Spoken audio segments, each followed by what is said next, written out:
Musicians and composers in the Third Reich. Richard Strauss. Richard Strauss composed the anthem for the 1936 Olympic Games in Berlin. Described as a successor of Richard Wagner and Franz Liszt, Strauss was 68 years of age when Hitler came to power. In 1933, Strauss wrote in his private notebook, "I consider the striker Goebbels' Jew baiting as a disgrace to German honor, as evidence of incompetence, the basest weapon of untalented, lazy mediocrity against a higher intelligence and greater talent." Nevertheless, he cooperated with the Nazis and accepted the post of president of the newly founded Reich Music Chamber. His daughter-in-law Alice and grandchildren were Jewish. He was able to protect them during the war, but not their relatives. He died in 1949. When violinist Jascha Heifetz defiantly performed the Strauss Violin Sonata in Israel in 1953, he was attacked on stage by a man with an iron bar. Wilhelm Furtwängler. Conductor Wilhelm Furtwängler was considered as the emblem par excellence of German musical art. He is still regarded as one of the greatest conductors of all time. He claimed that he could not live outside Germany. In 1934, having become an icon of the Third Reich, Furtwängler fired his secretary, an artistic delegate, the famous Fräulein Dr. Berta Geismar, because she was Jewish. Yet this brilliant and ambitious woman testified in Furtwängler's defense during the denazification trials of 1947. Dr. Geismar escaped to England in 1936. After the war, not only Geismar, but also Paul Hindemith, Yehudi Menuhin and Simon Goldberg, stood up for Wilhelm Furtwängler. It was thanks to their advocacy that he was acquitted in the 1947 tribunal proceedings in the context of denazification.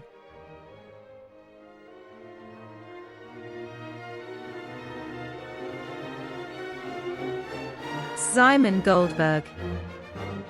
Simon Goldberg, a Polish-born Jewish classical violinist and conductor, was appointed to the position of concertmaster of the Berlin Philharmonic by its principal conductor, Wilhelm Furtwängler. He served in this position from 1930 to 1934. The rise of the Third Reich forced Goldberg to leave the orchestra in 1934, despite Furtwängler's attempts to safeguard the Jewish members of the orchestra. He escaped Germany and eventually, he went to the United States, where he became a naturalized American citizen in 1953. Winifred Wagner. Winifred Wagner, an Englishwoman, was the wife of Siegfried Wagner, the son of anti-Semitic composer Richard Wagner, who was a favorite of Adolf Hitler. After the death of Siegfried in 1930, Winifred Wagner took over the Bayreuth Festival, running it until the end of World War II. She was an ardent supporter of Adolf Hitler, and for a time, there were even rumors that the two would get married. Of course, that never happened. Like Hitler, Wagner believed profoundly in the right of a secular cult of German nationalism, of Nordic self-realization, and Völkisch aspiration. After the defeat of Nazi Germany, a denazification court banned her from the Bayreuth Festival, which she passed to her sons Wieland and Wolfgang. Arnold Schoenberg. Austrian Arnold Schoenberg was a Jewish composer and music theorist known for his atonal compositions. He propounded concepts like developing variation, the emancipation of the dissonance, and the unity of musical space. In 1926, Schoenberg was appointed to a post at the Prussian Academy of Arts in Berlin, which he kept until the Nazis came to power. While on vacation in France in 1933, he was warned that returning to Germany would be dangerous. He fled into exile to America, and the Nazis declared his music degenerate and decadent. He continued to work in America, and died in 1951.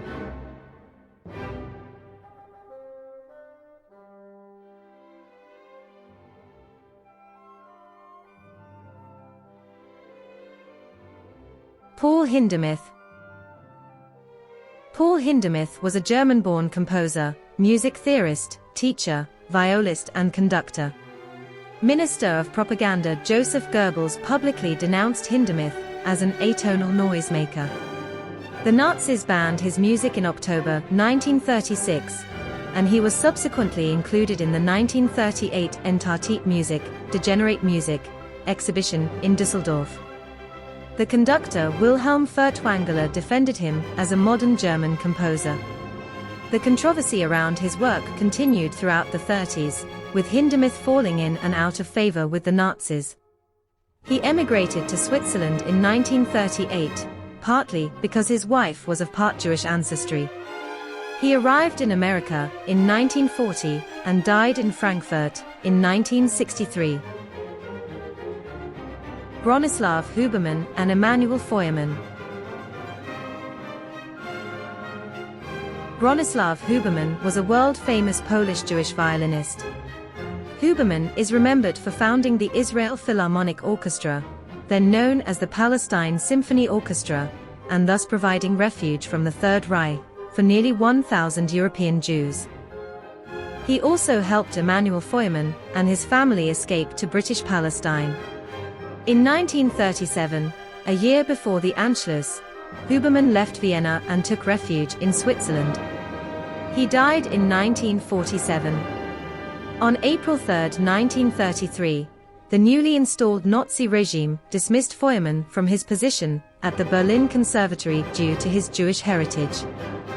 A virtuoso cellist, he moved to America in 1938 and tragically died in 1942 at the age of 39 in New York City, due to complications during surgery. Erich Wolfgang Korngold. Erich Wolfgang Korngold was an Austrian Jewish composer and conductor. A child prodigy, by 1931 he was a professor of music at the Vienna State Academy. At the request of motion picture director Max Reinhardt, and due to the rise of the Nazi regime, Korngold moved to Hollywood in 1934 to write music for films. He died in 1957. Erich Korngold composed his violin concerto in D major, Opus 35, in 1945. It was dedicated to Alma Mahler, the widow of Korngold's childhood mentor Gustav Mahler, but was premiered on the 15th of February 1947 by Jascha Heifetz and the St. Louis Symphony under conductor Vladimir Golshman.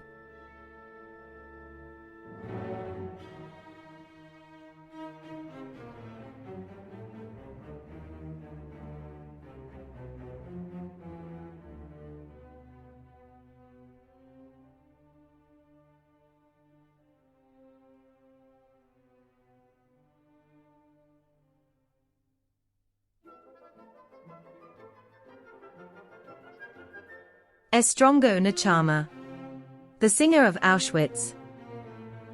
Born in Thessaloniki in 1918, Estrongo Nachama was deported to Auschwitz in March 1943. Says Nachama, "I was known as the singer of Auschwitz. Not only amongst the other prisoners. I sang for the capos, I sang for the doctors of the camp, for the SS men. That's why they threw me a piece of bread. That's what kept me alive. That's how I survived in Auschwitz. Just thanks to that." He survived the war and became a senior cantor of the Jewish community in Berlin from 1947 to 2000. He died in January 2000 in Berlin, Germany. A composer who refused to cooperate with fascism. Arturo Toscanini. The great Italian conductor hated Mussolini and joined Bronislaw Huberman in his effort to save Jewish musicians from persecution by the Nazis. Toscanini was very popular in Germany, particularly for his appearance at the Bayreuth Festival, but once Adolf Hitler and the Nazis came to power, Toscanini refused to return as his rebuff to fascism. Hitler even wrote to Toscanini personally in hopes of convincing him to appear at the festival, but Toscanini would not change his mind. "It is my duty to fight for the cause of artists persecuted by Nazis," said Toscanini. Toscanini's daughter. Wanda married Jewish piano virtuoso Vladimir Horowitz. Returning to Jewish violin virtuoso Bronislaw Huberman. Did you know that Adolf Hitler was a secret admirer of Huberman?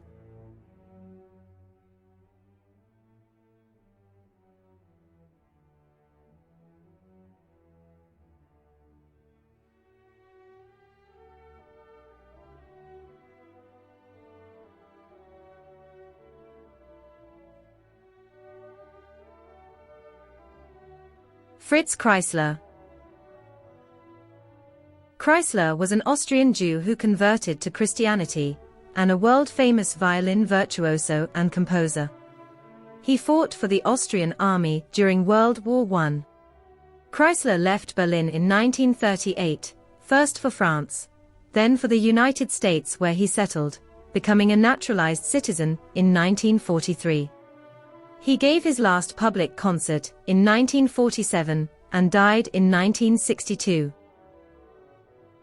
Alfred Cortot.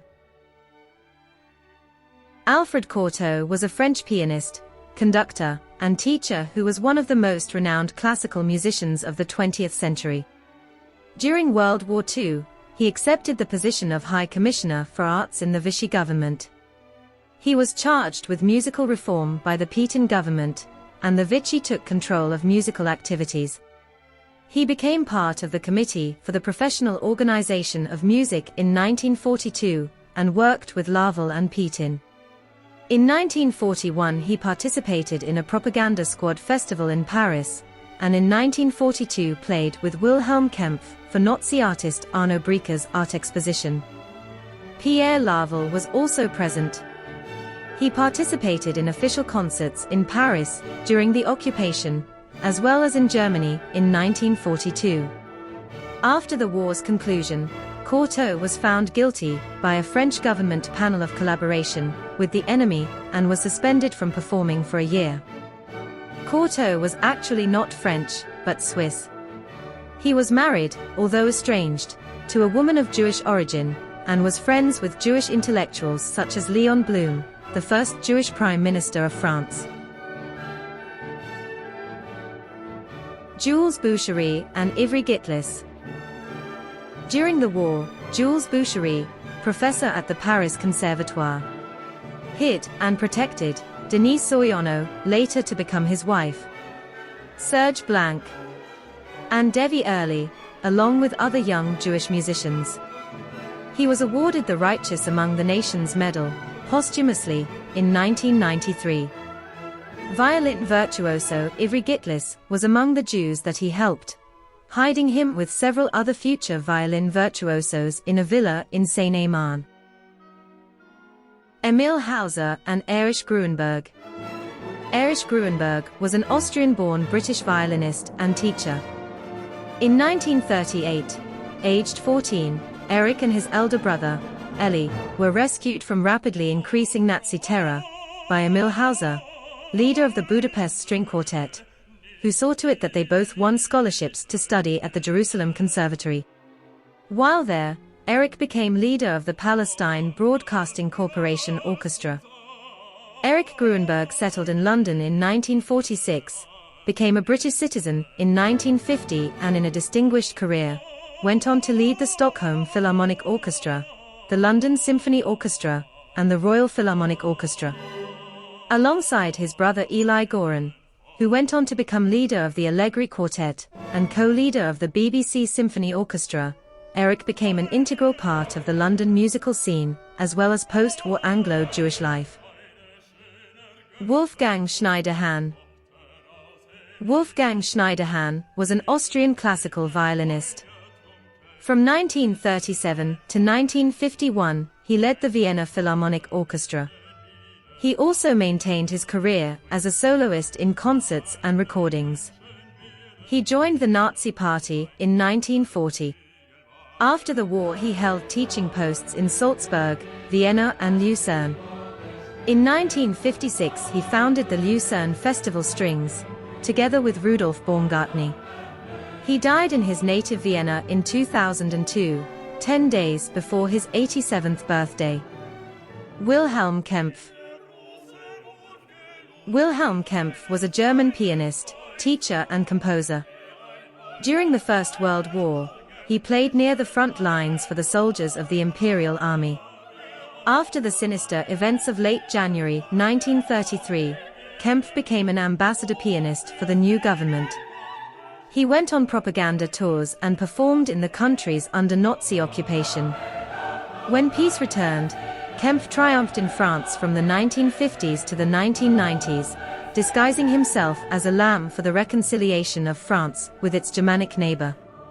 This did not prevent him, at the Bayreuth Summer Festival after the war, from finding personalities and artists alike continuing to use the coded phrase, Unser seliger Adolf, our blessed Adolf. Returning to Erich Gruenberg. Did you know that he played the violin on the Beatles' album, Sgt. Pepper's Lonely Hearts Club Band? As a regular visitor to the Abbey Road studios, it was there that he appeared on two of the Beatles' hit recordings, A Day in the Life, and She's Leaving Home. At the group's behest, he wore a prop gorilla paw on his bow hand. He taught at the Royal Academy of Music until age 95. Otto Klemperer. Otto Klemperer was a German Jewish conductor and composer. When Hitler came to power in 1933, Klemperer was working at the State Opera. That year he fled to Switzerland, joined by his wife and children. He became widely considered the most authoritative interpreter of the symphonies of Beethoven, Brahms, Bruckner and Mahler. He died in 1973 aged 88, in Zurich, Switzerland.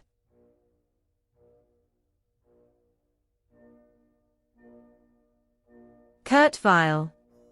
A prominent and popular Jewish composer, Weill was officially denounced for his political views and sympathies, and fled Nazi Germany in March 1933.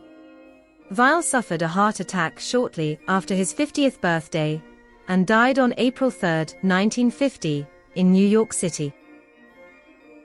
Wilm Hosenfeld and Wladislaw Spilman.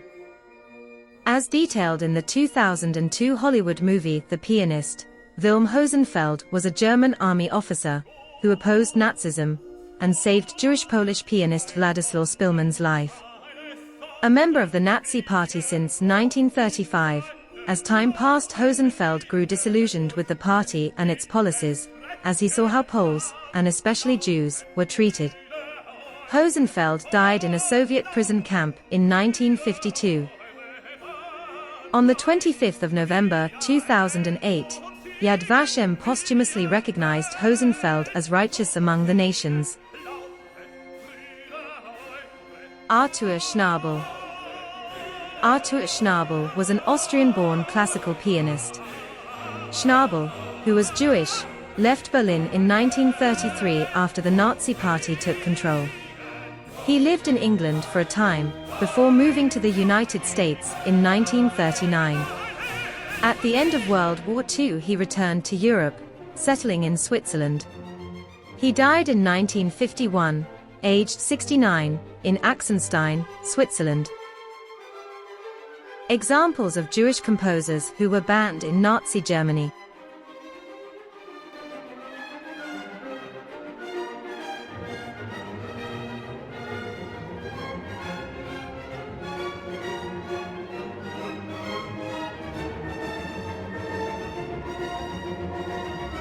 This video has examined the life of a number of famous musicians in Nazi Germany. Some were cowards, others were brave heroes, and yet others were simply victims of an evil regime that overran them. The lucky ones saw the danger and escaped before it was too late.